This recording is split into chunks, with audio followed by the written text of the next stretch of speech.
तो बलोच पर तो ज़िंदगी ऐसे तंग कर दी गई है जैसे कंसंट्रेशन कैंप्स में नाजियों ने ज्यूस पर तंग कर दी थी।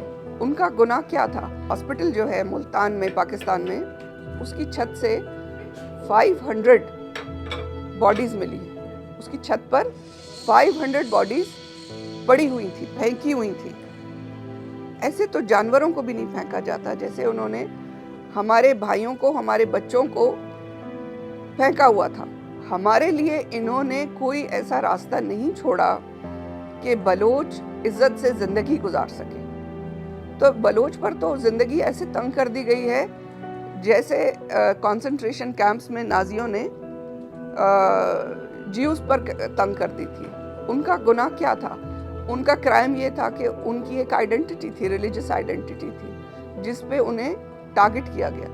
हमारी नेशनल जो आइडेंटिटी है उस पर पाकिस्तान हमें टारगेट करता है। तो ये टारगेट जो लगातार आप पर पाकिस्तान आर्मी की हम वीडियोस और खबरें देखते हैं, क्या ये वाकई में इतना ही बर्बर होता है? क्योंकि आप कह रही हैं कि ऑर्गन्स निकाल कर बेच दिए जाते हैं या फिर नहीं होते ऑर्गन्स ग्रेव्स में, कहाँ जाते हैं ऑर्गन्स? देखिए, ये ऑर्गन हार्वेस्ट जो है वो उस वक्त नाजियों को नहीं आता था ये टेक्नोलॉजी, तो वो उनको गैस चैम्बर में ना मारते, उनके ऑर्गन्स बेचते। ये पाकिस्तान, इस वक्त पाकिस्तान की फौज, ये मल्टी मिलियन डॉलर्स इंडस्ट्री है कि आप एक इंसान के अगर ऑर्गन्स निकाल कर बेच रहे हैं। उसमें निश्तर हॉस्पिटल जो है मुल्तान में पाकिस्तान में, उसकी छत से 500 बॉडीज़ मिली। उसकी छत पर 500 बॉडीज़ पड़ी हुई थी, फेंकी हुई थी। ऐसे तो जानवरों को भी नहीं फेंका जाता जैसे उन्होंने हमारे भाइयों को, हमारे बच्चों को फेंका हुआ था। और उसमें औरतों की भी लाशें थी, विमेन्स बॉडीज वर देयर, और उन्होंने बलूची कपड़े पहने हुए थे और उनके बदन ऐसे चिरे हुए थे, कपड़े फटे हुए थे, बदन चिरे हुए थे, जैसे जिंदा उनसे ऑर्गन्स निकाले हैं, पोस्टमार्टम की तरह, जैसे हम पोस्टमार्टम हाँ, उनके उसमें चिरे हुए थे, सीने खुले हुए थे और उसमें ऑर्गन्स नहीं थे और उन्हें फेंका हुआ था।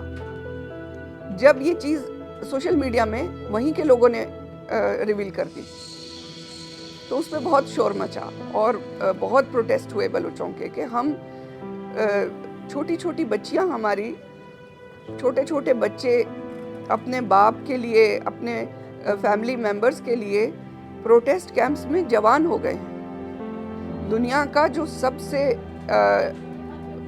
लॉन्गेस्ट प्रोटेस्ट है आज तक का, वो बलोच कर रहे हैं। ये हिस्ट्री है इंसानी, कभी इतना बड़ा प्रोटेस्ट नहीं हुआ।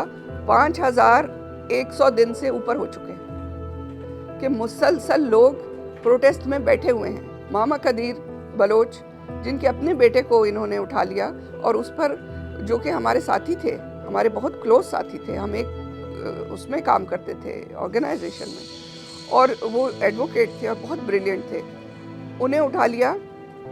वो तैयारी कर रहे थे कि उनके बेटे के सीने में, हार्ट में होल था और वो चाह रहे थे कि मैं किसी तरह इसकी सर्जरी करवा दूं। छोटा बच्चा था, विवरक, और उसमें उन्हें उठा लिया गया।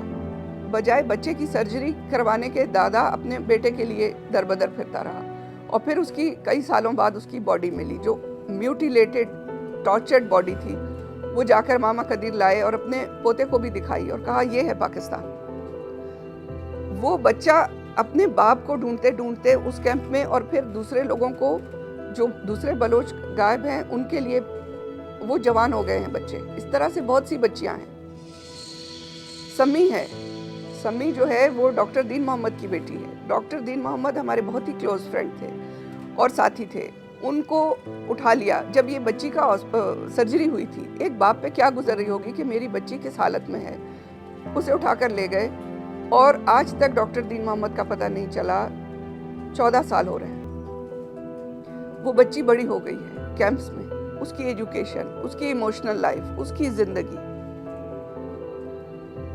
डॉक्टर महरंग हमारी बच्ची है, उसके फादर गफ्फार लांगव हमारे दोस्त थे, हमारे साथी थे। एक बार उन्हें उठा कर ले गए, बहुत टॉर्चर किया।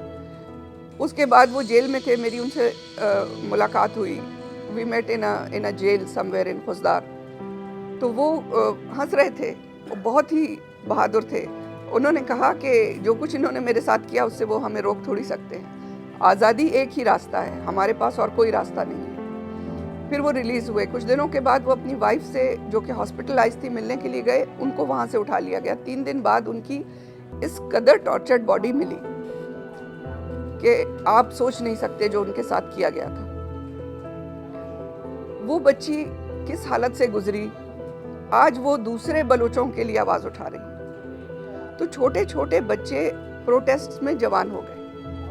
मैं एक छोटी बच्ची थी जब, मुझे ये याद है कि हमारे जो मेरे फादर जब घर से जाया करते थे तो मेरी वालदा, मेरी माँ जो है वो देखा करती थी कि उनके हर वक्त घर के सामने इंटेलिजेंस खड़ी होती थी, पाकिस्तान की सीक्रेट एजेंसीज, और जैसे वो कोर्ट के लिए निकलते थे वो उनके पीछे पीछे जाती थी।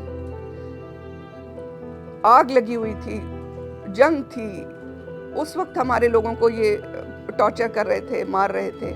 मैं अर्ली 70s की बात बता रही हूँ। बलूच स्टूडेंट्स ऑर्गेनाइजेशन जब मैंने ज्वाइन की, मैं प्राइमरी स्कूल में थी। तब से आज तक हम मार्च कर रहे हैं, हम अपनी आज़ादी के लिए, और हम हर रोज़ अपने बहुत ही क्लोज, अपने बहुत ही प्यारे लोग हर रोज़ हम खो रहे हैं। और इसमें आप देखें कि जब प्रोटेस्ट हुए तो उनमें ये सारी बच्चियां मौजूद थीं जिनके मैं नाम ले रही हूँ। हुरा है एक बच्ची, वो इसी प्रोटेस्ट में बड़ी हुई है। ये सब ने वहाँ पर प्रोटेस्ट किए कि दिन और रात ये वहाँ पर बैठे थे कि ये जो निश्तर हॉस्पिटल में बॉडीज़ हैं, ये किसकी बॉडीज़ हैं, हम में से किसका बाप है, किसका भाई है जो वहाँ पड़ा है, किसकी माँ है। कोई डीएनए टेस्ट तक नहीं हुआ, और वो कहाँ बॉडीज़ को ले जाके इन्होंने किसी मास ग्रेव में डाल दिया।